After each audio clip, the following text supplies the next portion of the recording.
सुबह से एक तस्वीर बहुत ज़्यादा गर्दिश कर रही है, आग की तरह सोशल मीडिया पे फैलती हुई नजर आ रही है। आप सबके मोबाइल पे वो तस्वीर इस वक्त मौजूद है।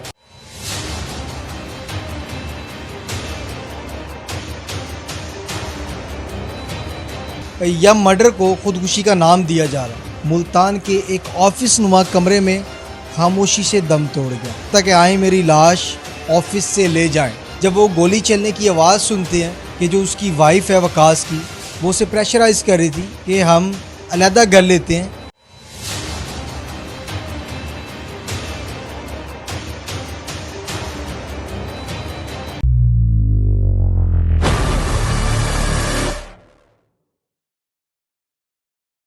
अस्सलाम वालेकुम नाज़रीन, आलम शादी से आपका मेज़बान शाहज़ेब आलम। उम्मीद करता हूँ आप सारे खैरियत से होंगे। सोशल मीडिया पे सुबह से एक तस्वीर बहुत ज़्यादा गर्दिश कर रही है, आग की तरह सोशल मीडिया पे फैलती हुई नज़र आ रही है। अगर मैं ये कहूँ कि आप सबके मोबाइल पे वो तस्वीर इस वक्त मौजूद है तो ये गलत बात नहीं है। एक खूबसूरत नौजवान, 30 साला नौजवान मुल्तान में रिहाइश पजीर था। बताया ये जा रहा है कि उस नौजवान ने खुदकुशी कर ली। मैं आपको उस नौजवान का नाम बताते चलूँ, वकास उसका नाम है, और उस नौजवान ने खुदकुशी की या मर्डर को खुदकुशी का नाम दिया जा रहा है। तमाम तर तफसीलात जो हैं इस वीडियो में मैं आपके साथ शेयर करने लगा हूँ। सबसे पहले ये चंद लाइनें हैं। गलियों में शोर था, लोग हंस रहे थे। गलियों में शोर था, लोग हंस रहे थे। दुनिया अपनी चाल चलने में मसरूफ़ थी। एक नौजवान मुल्तान के एक ऑफिस नुमा कमरे में खामोशी से दम तोड़ गया।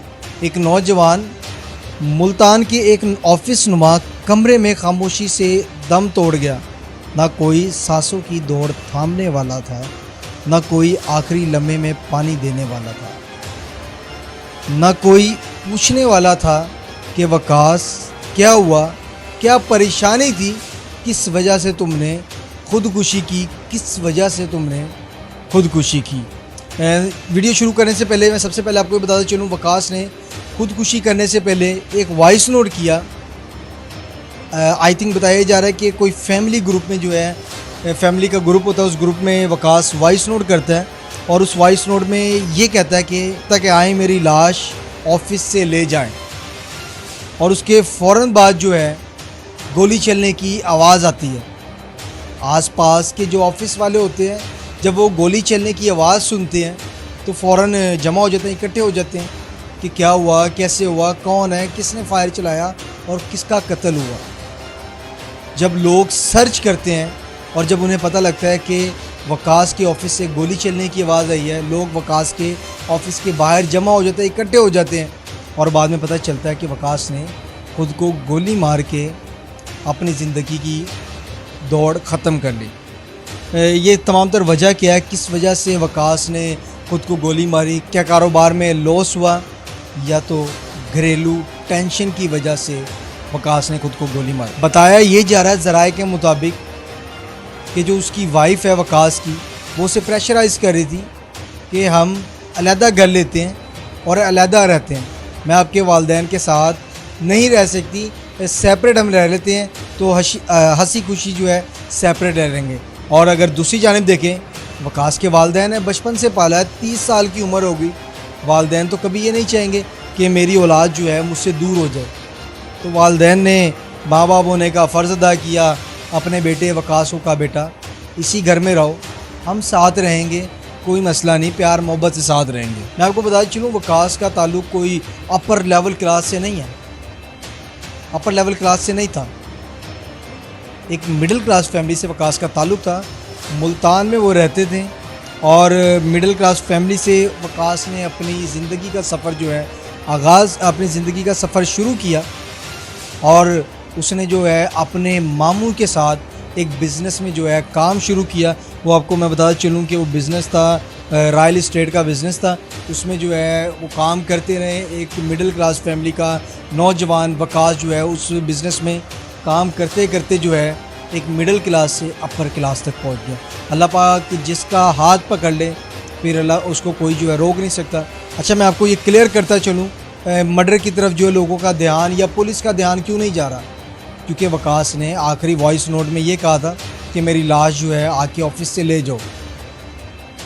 और उसने अपने, अगर हम तस्वीर देखें जहाँ पे रेस्क्यू के कुछ एहलकार मौजूद हैं, उसको फ़र्स्ट एड कर रहे हैं, लेकिन जब रेस्क्यू के एहलकार उधर पहुँचते हैं उसके सर जो है ये इस साइड पे गोली लगी होती है और ब्लड जो है काफ़ी ज़्यादा बह रहा होता है। तो रेस्क्यू ने ये बताया कि हमारे पहुँचने से पहले वकास जो है इस दुनिया से रुखसत हो गया। अच्छा, हम वकास की साइड टेबल की बात करते हैं। वकास की जो साइड टेबल थी, साइड टेबल पे एक फ्रेम पड़ा हुआ था, एक फ्रेम जो है रखा हुआ था। उस फ्रेम के ऊपर जो है इंग्लिश में जो है कुछ लाइनें लिखी हुई थी उस फ्रेम के ऊपर। उसका जो है तर्जुमा करके मैं आपको बताता हूँ। उसमें कुछ यूँ लिखा हुआ था, अपनी ज़िंदगी में आप अपनी खामियाँ और कमज़ोरियों को अगर समझ जाए ना, अपनी ज़िंदगी में आप अपनी खामियाँ और कमज़ोरियों को समझ जाए ना, तो आप समझे जीत चुके हैं। लेकिन वकास ने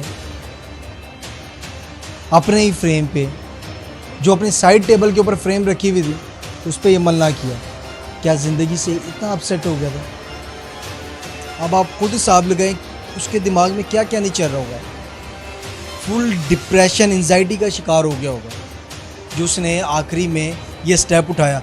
एक वो शेर है ना कि ज़िंदगी जब कोई आखिरी कदम की तरफ आ जाता, जो मौत का फ़ैसला कर लेता, तो आप खुद सोचे उसने जीने की कितनी कोशिश की होगी। एंड पे आके उसने ये स्टेप उठाया।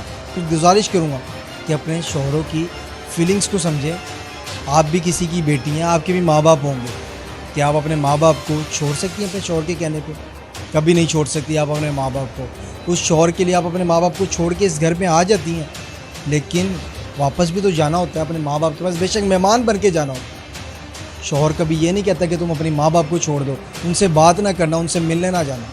उसकी तस्वीरें देख के लोग अश्क बार हो रहे हैं। लोग उसे ना कोई जानते नहीं हैं, लेकिन फिर भी उसके लिए दुआएं खैर कर रहे हैं कि अल्लाह पाक दर्जात बुलंद करे। इतना खूबसूरत नौजवान। हमारे माशरे में ये चीज़ें बढ़ती हुई नज़र आ रही हैं हमें, क्योंकि जितनी टेंशन और ये डिप्रेशन का हमारे नौजवान शिकार हो रहे हैं ना, सिर्फ इन छोटी मोटी बातों से। ये हो गया, ऐसे हो गया, घर जाते हैं तो बीवी की शिकायतें, उधर जाओ तो वालिदैन शिकायतें लगाते हैं। प्यार मोहब्बत से रहें, जुड़ के रहें, ताकि ये हादसा दोबारा रोनुमा ना हो। बाकी डिटेल जो है इंशाल्लाह इस केस के ऊपर हम वर्क कर रहे हैं। जो डिटेल्स आती रहेंगी आपके साथ शेयर करेंगे। हमारा यूट्यूब चैनल है आलम शाजी के नेम से, सबसे पहले जाके उसको सब्सक्राइब करें, लाइक करें, शेयर करें, बेल आइकन के बटन को लाजमी प्रेस करें ताकि तमाम जो आने वाली वीडियोज़ हैं आप तक पहुँच सकें। Thank you so much.